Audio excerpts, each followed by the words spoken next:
O sentido daquelas vigílias era buscar o Espírito Santo de Deus, o revestimento.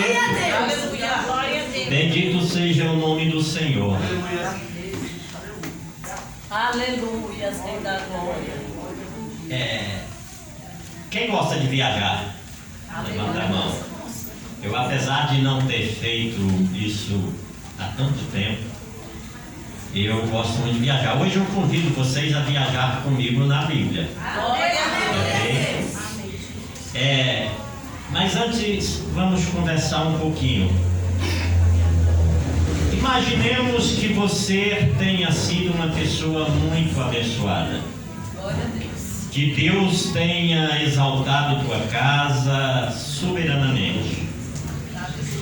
Imaginemos que você tenha sido uma pessoa, seu marido, seus filhos, seus parentes, seus vizinhos, as pessoas que você ama, tenha sido visitadas por Deus de maneira excelente, sobrenatural.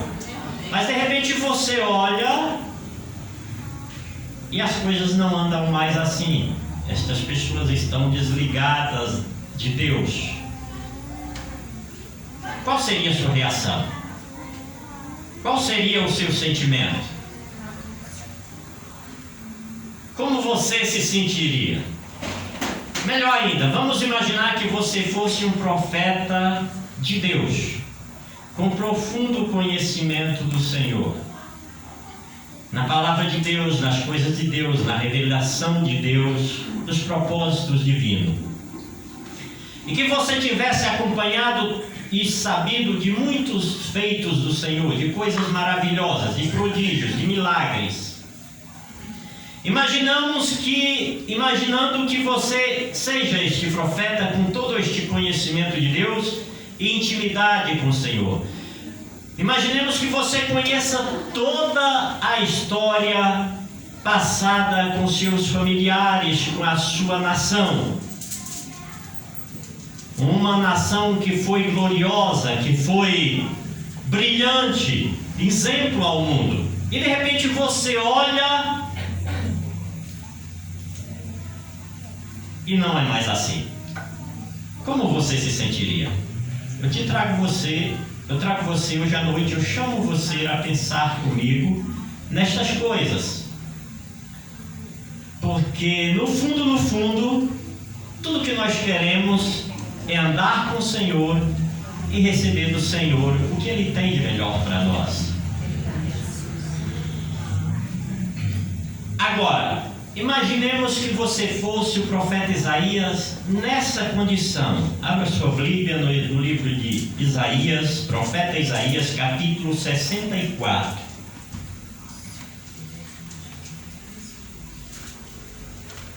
E nós vamos ler até o 4. No 64, capítulo 64, versículo 1 ao 4. Engrandecido seja o nome santo do Todo-Poderoso Deus, aquele que é merecedor de toda a nossa adoração. Glória a Deus, aleluia. Capítulo 64, versículo 1 diz assim: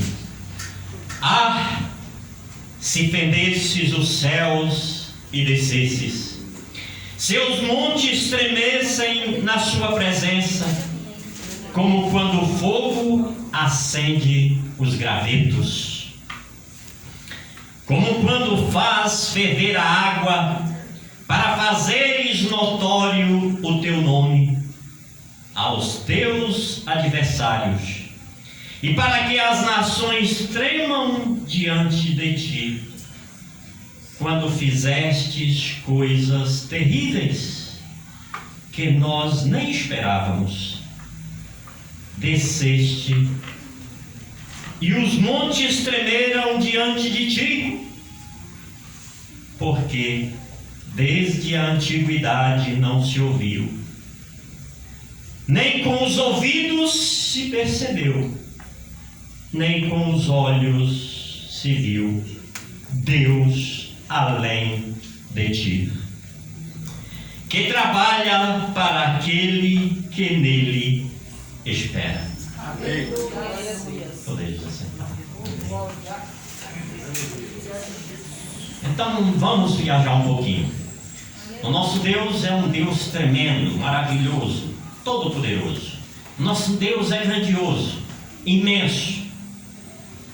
Nós não temos ideia, e nossas faculdades jamais poderiam alcançar uma palavra que pudesse dizer um pouquinho do que Deus é. Mas em seus atributos Ele é o Todo-Poderoso, Ele é o Soberano, Ele é onipotente, onipresente, onisciente. O nosso Deus, Ele é acima de toda a sua criação. É um Deus de maravilhas, de milagres, de prodígios. Segundo uma afirmação teísta, ou seja, daqueles que acreditam que Deus existe, Deus, Ele é transcendente, porque Ele criou a matéria, e do nada Ele criou todas as coisas. Ele criou a matéria para que pudesse existir o mundo que nós percebemos. Deus, Ele é transcendente, acima de toda a sua criação. Aleluia. Porque Ele criou do nada a matéria, e da matéria criou o mundo que nós vemos.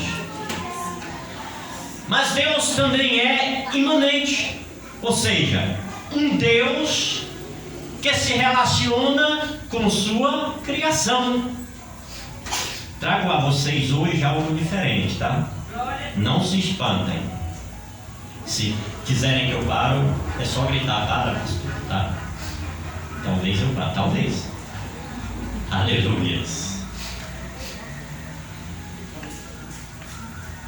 E esse Deus imanente, Ele se relaciona com sua criação.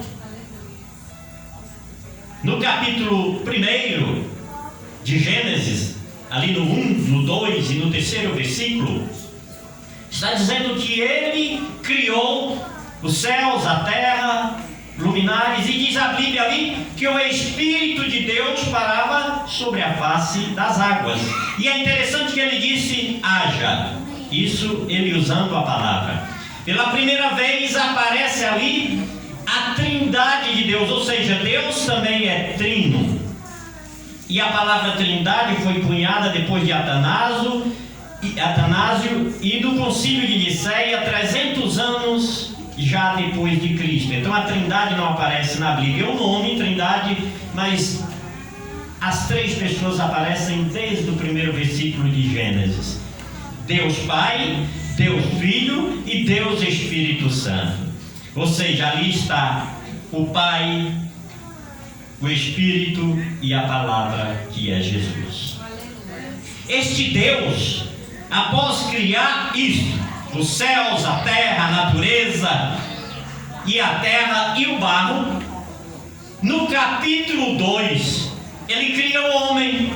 Do barro Ele sopra, faz um bonequinho ali de barro e sopra o Espírito, o fôlego de vida, no homem, e passa a se relacionar agora de maneira diferente com a sua criação. Ele coroa a sua criação com o homem criado, e do homem criado Ele criou a mulher, e começou a se relacionar com Adão e Eva ali. E diz a Bíblia que no final do dia, na viração do dia, Deus, se encontrava com aquele casal. Com a sua criatura, Ele sempre teve o prazer de conversar, de ter uma intimidade, de se chegar, de manter uma relação, uma proteção.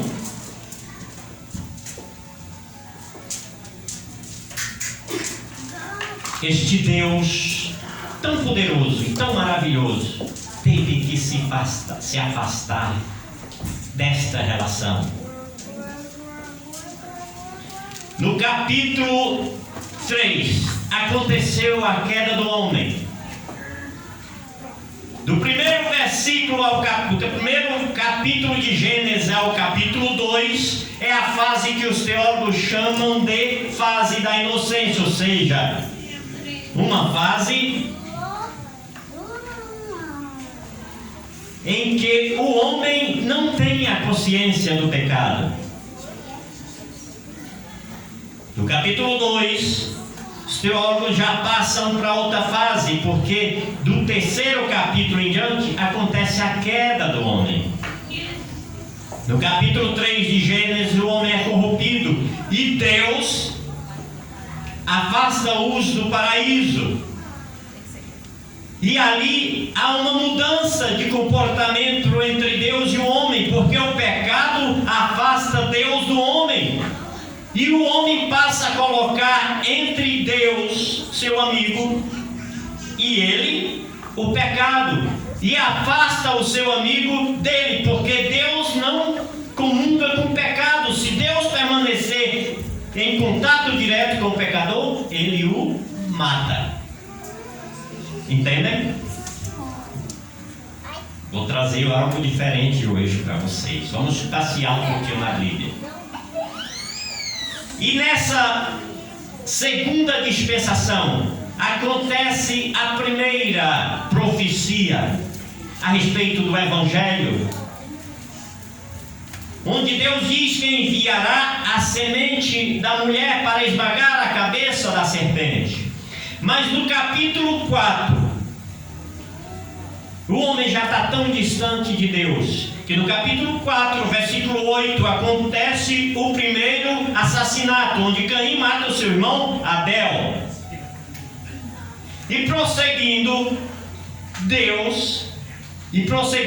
no capítulo 4, no versículo 26, acontece o primeiro culto a Deus, onde Eva e Adão, se correlacionando novamente, tiveram um filho chamado Sete, e Sete Enos, neto de Adão, filho de Enos, de Sete, começaram a cultuar o Senhor, como nós estamos aqui hoje. A relação aí, na segunda dispensação, já mudou. Deus já está tão distante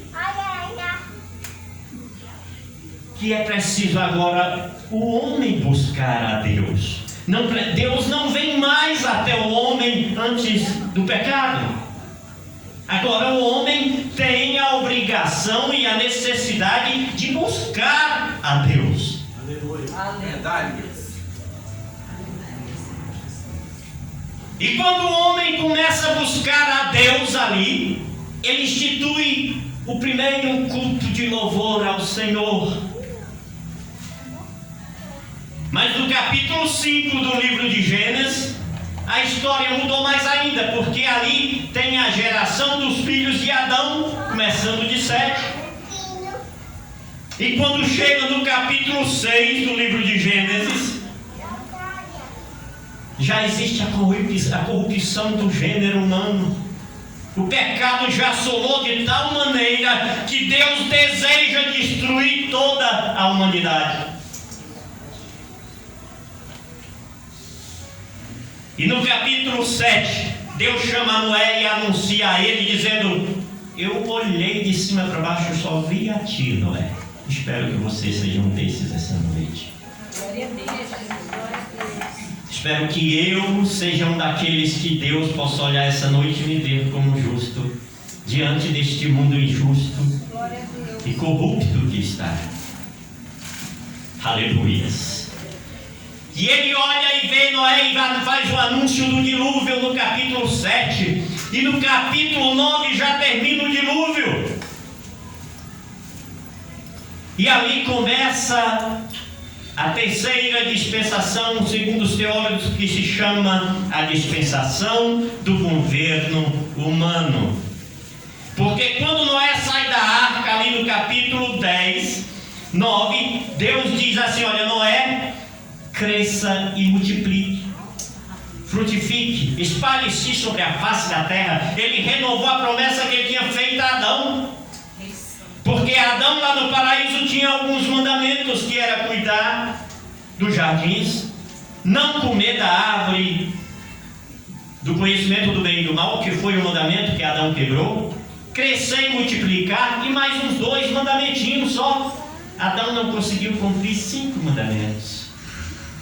Ele comeu o que não devia comer. E ali começou o governo humano. E toda a humanidade já havia se corrompido. E Deus enviou o dilúvio. Aleluia.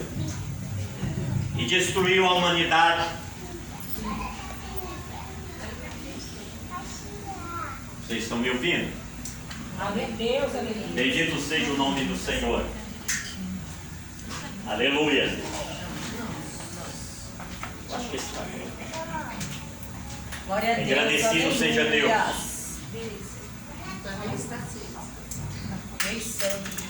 Agradecido seja Deus. E quando o governo humano falhou, do capítulo 10, do capítulo da queda de Adão até o capítulo 10, já havia se passado 1665 anos. A geração dos patriarcas antediluvianos já tinham se corrompidos. A geração de Enoque, de Metusalém, que o último é Noé. Mas os filhos de Noé, partindo de Sem, quando chegaram no capítulo 11 do livro de Gênesis, já não tinha mais obediência a Deus, tinham novamente se corrompido. E no capítulo 11, eles se reúnem para fazer a Torre de Babel, e aí descumprem a palavra de Deus, porque eles estavam reunidos em torno de si próprios, em um só lugar, e descumpriam mais uma vez o propósito de encher a terra.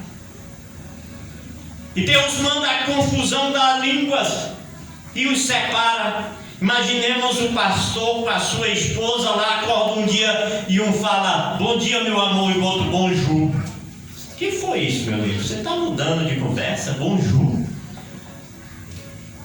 Aí fala para a irmã Thalita: bonjour, Thalita. Ela fala: good morning. Ninguém se entende. Bom, já que ninguém se entende, se espalharam. Good morning, você é comigo. Foi para lá. Bom dia, você é comigo. Hablas espanhol? Então é comigo, vem para cá. E ganharam a face da terra e encheram a terra, porque não tinham cumprido o propósito que Deus mandara. Deus fez mais um prodígio. Vamos passear um pouquinho na Bíblia. Engrandecido seja Deus. I love you, my Father. Vocês entenderam? Então, estamos em Babel. Aleluia! Vamos nos espalhar, encher a terra de crente, cumprir o mandamento de Jesus. Aleluias! E no capítulo 12 aconteceu a quarta dispensação. É o chamado de Abraão, é a dispensação da promessa, onde Deus novamente chama Abraão e diz: olha, em ti serão benditas todas as famílias da terra. E andando mais rápido na Bíblia, começou a história de Abraão, chega no capítulo 13, mais uma vez o povo estava corrompido. E passa a historinha de Ló lá em Sodoma e Gomorra. E no capítulo 19, Deus já tinha implodido ou tocado fogo ou apagado a memória de Sodoma e Gomorra por causa do pecado. Andando mais rápido, anjos apareceram a Noé, anjos apareceram a Abraão, anjos apareceram a Jacó quando ele foi a Padan-Aram e quando ele voltava de Padan-Aram. Isso está escrito no capítulo 28 e 29 do livro de Gênesis, se não me engano. No capítulo 37, aí nós já vemos a história de José, do Egito. Quantos milagres se passaram?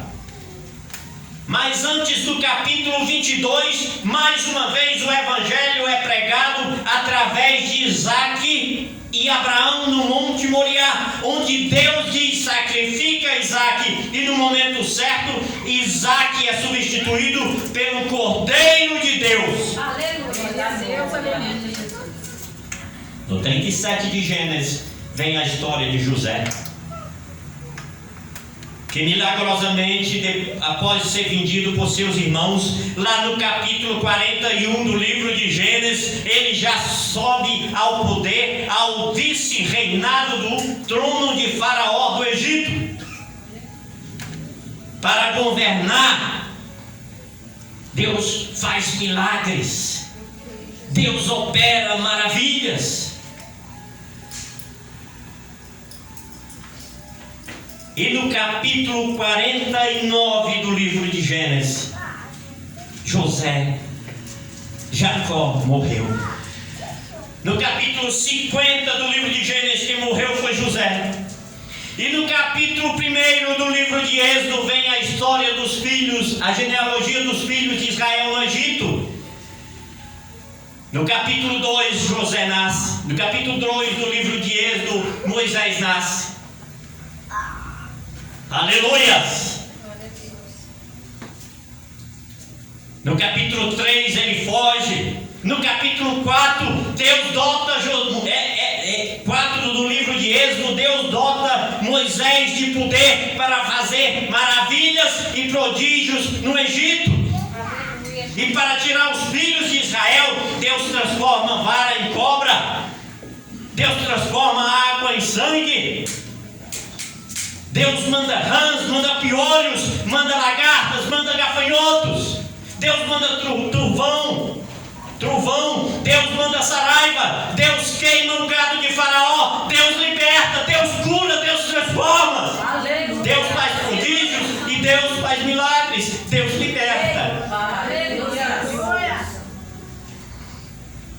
E Deus mata os primogênitos daqueles que não servem ao Senhor. E milagrosamente tiram os filhos de Israel do Egito. Daqui para frente andaremos mais rápido na Bíblia, porque eu falei que nós íamos passear na Bíblia. Porque você é o profeta Isaías.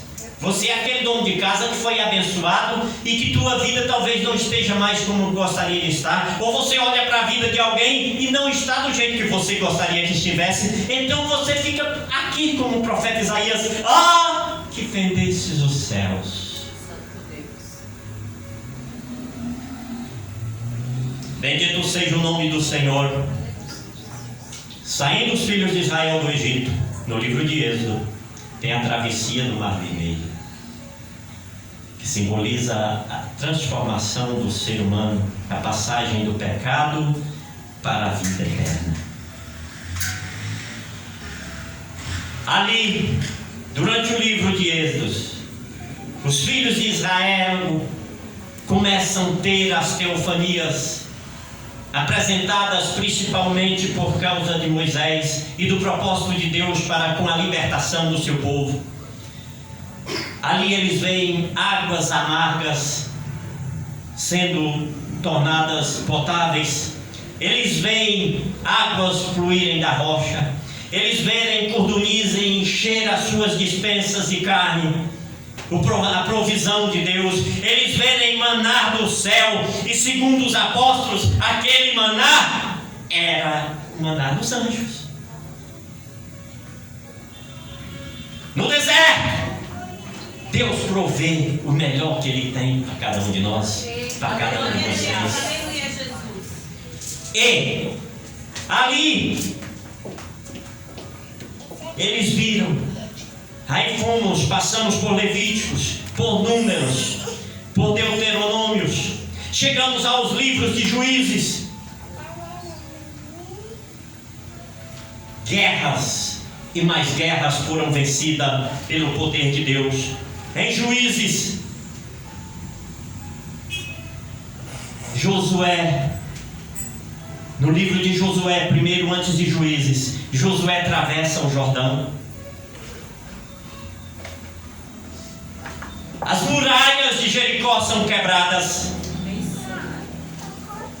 Anjos e teofanias aparecem a Moisés, a Josué.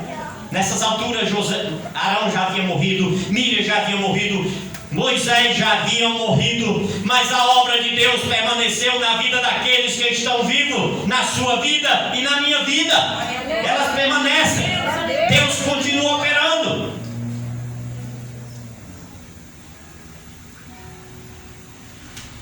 Levíticos, Números, Deuteronômios, Josué, Juízes. E em Juízes nós vemos Sansão, Gideão, Débora. Nós vimos o Eglon, quem mais? Me lembra aí quantos juízes teve? Jefté. Quem mais, pastor? O Eude. Quem mais? Nós temos o Eli, nós temos o Samuel. Finalizando os juízes, vem Esther.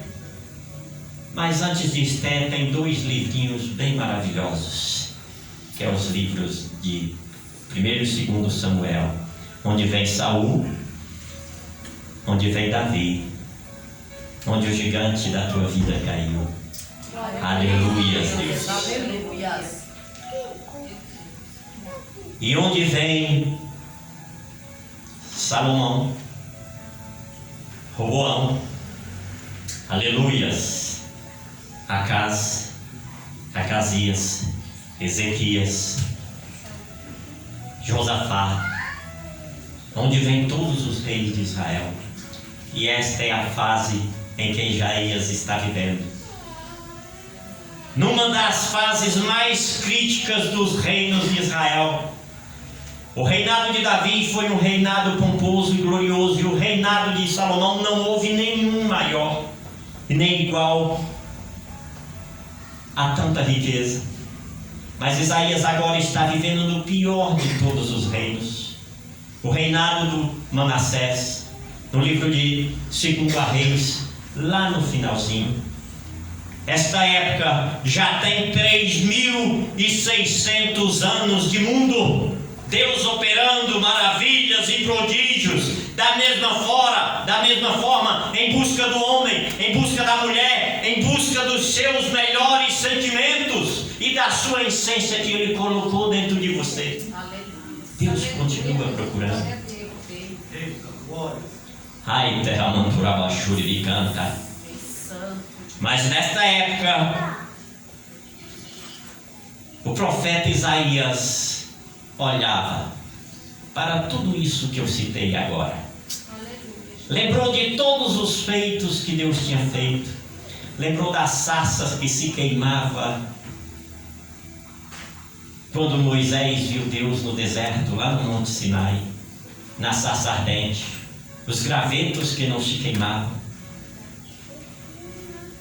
Ele lembrou-se dos mínimos detalhes, mas agora ele vivia sob o reinado. Isaías velhinho, já provavelmente ali com seus 70 anos. Diz a Bíblia que ele teve, alguns acham que Isaías teve 60 anos de pregação.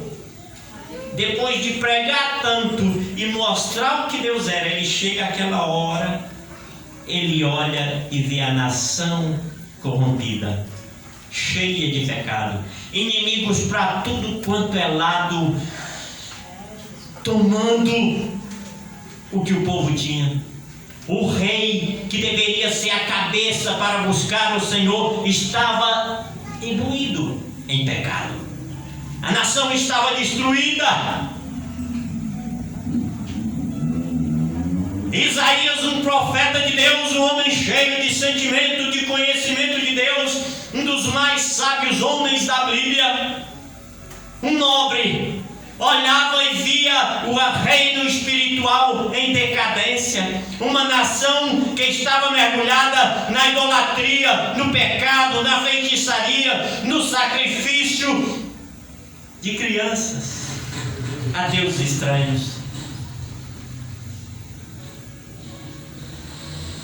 Ele que tinha visto o reinado de Salomão, que estava próximo, ele que tinha visto num só dia, no reinado de um contemporâneo dele, que era de Ezequias, os anjos de Deus, um só anjo a matar 180 mil soldados assírios. Aleluia, Senhor. Isaías, ele profetizou depois da morte do rei Uzias, no reinado de Jotão, de Acaz, de Ezequias, e o último rei foi o que matou ele, que é esse reinado, o reinado do rei Manassés, que pegou Isaías e cortou no meio assim, com um serrote de pau. Ei, eu estou trazendo a você uma mensagem para que você reflita, porque as coisas de Deus não é o que parece. Verdade, Jesus. Por mais que nós tenhamos a nossa família, nós não sabemos o dia de amanhã. O que está bom hoje, amanhã pode não estar. E você deve orar e buscar a presença do Senhor, porque Ele tem libertação para os nossos filhos. Ele tem o bem que nós desejamos. E Ele olha e lembra-se de toda a glória. Lembra-se do aperto que Josafá estava. E Deus disse o que? Ó Josafá, se senta aí, nego velho, porque nesta luta tu não tens que pelejar. Aleluia! Talvez alguns de vocês aqui não tenham que lutar. Talvez Deus esteja dizendo para você: senta aí e olha a vitória que eu vou te dar. Glória a Deus. Ei, calma aí. Mas talvez esteja dizendo para alguém: luta, levanta e luta. Essa de Deus. Ai, terra maturaba churicanta. Que é que tem força? Aqui o profeta Isaías estava em tremenda dor e angústia. Um velhinho, com toda a sabedoria, com todo o ministério ficando para trás. Tudo que ele consegue ver são muitos êxitos, mas naquele momento ele não está conseguindo mudar. E o desespero dele é tanto que ele olha para tudo e diz: ó Deus, aqui parafraseando a oração de Isaías: Senhor Deus, desces dos céus, lança pedra sobre essas nações como tu já fizeste descer dos céus pedra sobre os inimigos. Senhor, faz de novo, abre novamente as águas, envia os teus anjos, apresenta-te para o povo, faz a terra engolir teus inimigos.